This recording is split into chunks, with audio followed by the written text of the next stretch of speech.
Central government के भी, state government के भी। और एग्जाम की डेट आती है, कभी एग्जाम नहीं होता, कभी पेपर लीक हो जाता है। और अभी तक बस ये देखा जा रहा है कि ये केवल स्टूडेंट्स को, एप्लीकेंट्स को अफेक्ट करता है, लेकिन इसके डीपर इम्प्लीकेशन समझिए। अगर एक पेपर लीक होता है तो कोई ना कोई उस पेपर को खरीदता भी है 15 लाख रुपए में। अब मान लीजिए कि ये पुलिस का पेपर है, तो इसका मतलब क्या हुआ कि कोई भ्रष्ट पुलिस वाला आप उसको ले आए, और उसको तो सबसे पहले क्या होगा कि मैंने जो 15 लाख रुपया दिया है मुझे अपना वापस वसूल करना है। तो क्या वो हम लोगों की रक्षा करेगा? नहीं ना। उसको तो सुबह से क्या होगा कि सुबह से शाम तक आज मुझे कितना पैसा बनाना है। इसी तरीके से आप किसी डॉक्टर को देखिए कि अगर कोई डॉक्टर इस तरीके से बन गया, कोई इनकॉम्पिटेंट इंसान आ गया, भ्रष्टाचार से आ गया, तो क्या है फिर मेडिकल सिस्टम में भी भ्रष्टाचार होगा। और आज ये हम देख रहे हैं कि हेल्थ केयर की सिचुएशन क्या होती जा रही है। तो इसलिए जो पेपर लीक का मुद्दा है वो केवल स्टूडेंट्स तक लिमिटेड नहीं है, वो एक पूरे देश का करप्शन का मुद्दा है, और इसलिए इसे रोकने की जरूरत है।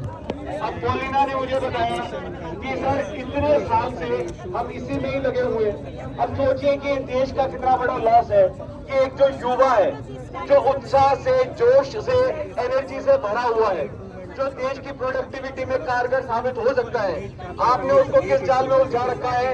फॉर्म भरो, पेपर लिखो, पेपर कैंसिल होगा, फिर से भरो। ये सब क्या है? काम करना चाहते हो ధర్మేంద్ర ప్రధాన్ రిజైన్ చేయాలని దాన్ని సపోర్ట్ చేస్తున్నారు. అయితే ఇక్కడ కోరుతుంది ఏంటంటే ఈ డిమాండ్ పరిధి దాటాలి. ఇదేంటంటే ఇదంతా జరుగుతుంది ఎందుకంటే समझदार लोगों को अपने साथ शामिल क्यों नहीं करते? अनपढ़ लोगों की सरकार नहीं चलेगी, नहीं चलेगी। अनपढ़ लोगों की सरकार तो अच्छे शिक्षा मंत्री लाइए। आपके पास अगर कोई भी ऐसा मंत्री नहीं है तो मैं रिकमेंड कर दूंगा कि सोनम वांगचुक सर तो है ही, लेकिन बात ये नहीं है कि सोनम वांगचुक सर ही शिक्षा मंत्री बने। बात ये है कि जो भी बने वो इनके जैसा हो। शिक्षा मंत्री कैसा हो? शिक्षा मंत्री कैसा हो? अगर एक अच्छा शिक्षा मंत्री नहीं होगा तो क्या होगा? जो शिक्षक है वो उनको भी क्या गाइड करेगा? और जब शिक्षक अच्छे नहीं होंगे तो स्टूडेंट्स क्या सीखेंगे? तो देखिए कि ये एक पूरा का पूरा एक जंजाल बनता जा रहा है, और इस जंजाल को कौन तोड़ेगा? कॉकरोच तोड़ेगा।